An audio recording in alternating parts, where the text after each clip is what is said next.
Thank you very much indeed, Tim, and thank you for that round of applause at the outset. It's always reassuring for a speaker to get the applause in before you speak, because it prevents there being a disaster at a later stage. I'm, of course, somewhat intimidated at the depth of academic talent that has preceded me on this podium here. I was such an indifferent student, I had eventually to transfer to study mathematics, because you didn't have to write any essays, there was no lab work, and at Aberdeen University you were finished at 10 o'clock in the morning most days. And that meant I could go and study applied mathematics for the rest of the day, i.e. snooker. I have to say the principal of Edinburgh University seems to have done slightly more with his degree in mathematics than I may have been seen to do with mine. And of course, it's a great pleasure too to be here at Edinburgh University, which is the alma mater of both my mother and my father. My father was here quite late in life, graduated in medicine at the age of 41. And was president of the union in 1941 to 42.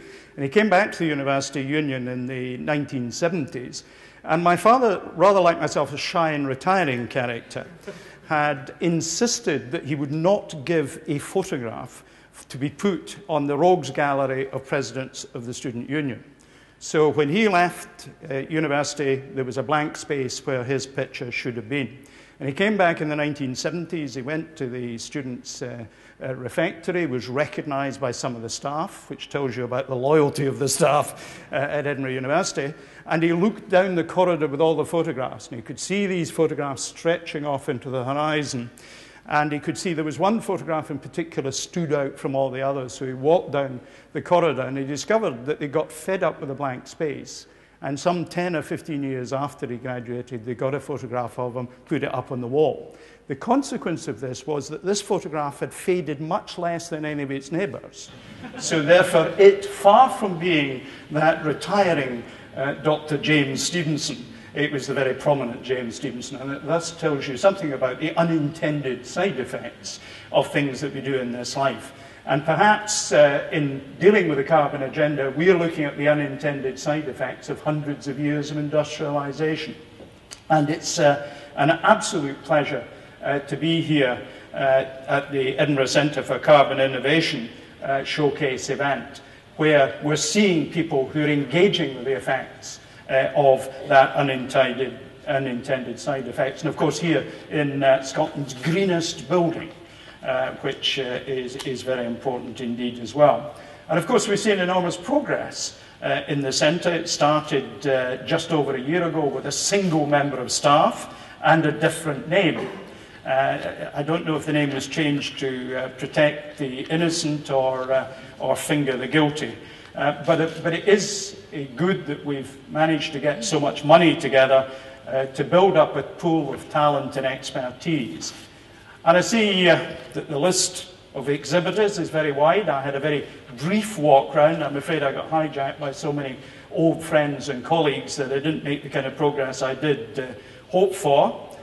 We've alternative public transport ideas, electric vehicle options, with IT, software solutions, intelligent ways to save energy, web-based meeting solutions, green building design, thermal imaging, and a great deal more besides. So what role does the government play in the low-carbon economy and building that? First of all, the legislation that I had the privilege of taking through the Parliament sets one part of the equation. It sets the foundation. It leaves business and investors with long-term certainty as to where government policy is going, because climate change is the most pressing environmental, economic, and indeed moral issue facing the world today. So many of the people who will be adversely affected by the impact of climate change are people who are least able, through their lack of economic resources, to deal with it. So it's not simply a problem for us in the developed world, it's an issue of climate justice for the wider world. But for us in Scotland, our natural environment gives us huge opportunities to build a low-carbon economy and, of course, to share the expertise that we will build with others. Building a major new industry for us in the 21st century. And the government has to play leadership, but has to work with others, and work with others across the globe. And I'm delighted that in the period since the May election, being a majority government has given ministers such as myself a deal of greater certainty about our leaving our desks in the Parliament and going and visiting others. So I have talked on climate change to 25 different countries in the period since May, and I look forward to meeting with and talking with many others. Last year we published our economic strategy, and in that we show how we'll collaborate with private, academic and third sector organisations to accelerate economic growth and create jobs, which is our central purpose as a government. And embedded in that is the transition to the low-carbon economy. And in the global economic downturn that we currently have, it's ever more important that we do position ourselves as a leader in world low-carbon activities for innovative technologies, bringing millions of pounds of investment, and we estimate creating 130,000 jobs by 2020. It's about making us competitive now and in the future. It's about showing that just as Scotland invented the modern world, we can invent the world to come. Now, productivity is very important. Investing in innovation and research is a key way of making sure that we have productivity in our educational institutions, productivity in our economic environment as well.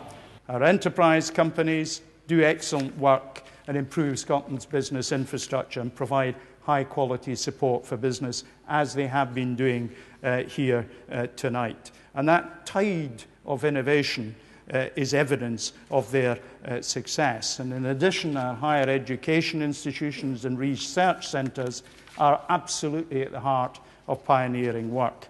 But a key challenge for us all is to stimulate business-led demand. We're seeing that happening. We have to do a great deal more. We've taken a number of positive steps. We support the Interface Service, which brokers partnerships between business and Scottish universities. Expertise has been drawn across the academic disciplines, science, technology, social sciences, the arts and the humanities, and many of the early engagements have already led to bigger knowledge exchanges. The financial package we are providing over the next 3 years, the Innovation Voucher Scheme, some 2.3 million, adds on the service that Interface already provides. Scottish Enterprise are helping us meet the challenge by introducing changes to its R&D support, encouraging greater participation in innovative activities. And small companies are now able to claim up to 45% of eligible R&D project costs, while medium-sized companies can claim up to 35%. These are a few of the steps that we are taking.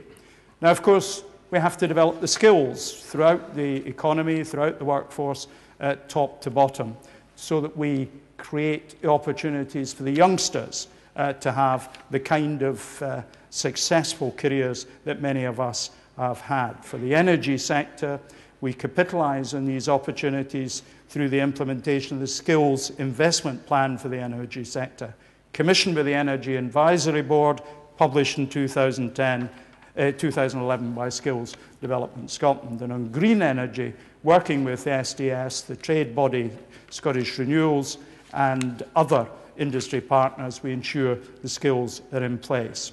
So making sure that we have the skills is important. And this year we're committed to supporting 46,500 training places, 25,000 of which will be modern apprentices, and 500 of these are there to support opportunities in the energy sector. So, as we set out in our spending review, we're supporting training, we're supporting apprentices. And this last October, an additional 2 million was put to the creation of an additional 1,000 flexible training places for Scotland's energy and low-carbon sectors. The event tonight provides an excellent marker of how the opportunities of low-carbon economy are already being seized in Scotland.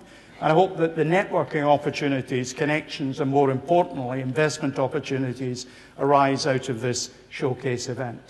But let me just leave you with one thought. We can't engineer our way simply out of this issue of climate change.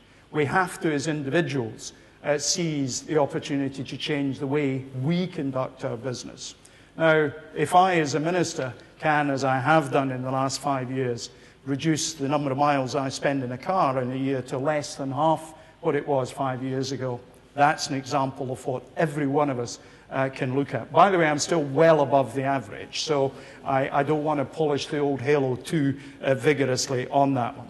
But I very much look forward to seeing where this goes and what derives from this, and I very much look forward to hearing the individual stories in years to come of what you, as individuals, have contributed to the climate change agenda. Thank you very much indeed, Principal.